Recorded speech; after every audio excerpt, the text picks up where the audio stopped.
Hello guys, welcome back to Design with Sairaj on this YouTube channel.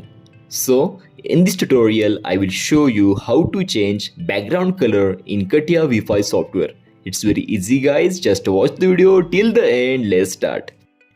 To change the background color in Catia Wi-Fi, just go to Tools section. In Tools section, just click on Options. Now you will see this window. In option tree, just click on Display. In Display section, just click on Visualization. You will see this interface. Now just in background section, you can select any color you want in background. I am selecting black one, it looks good.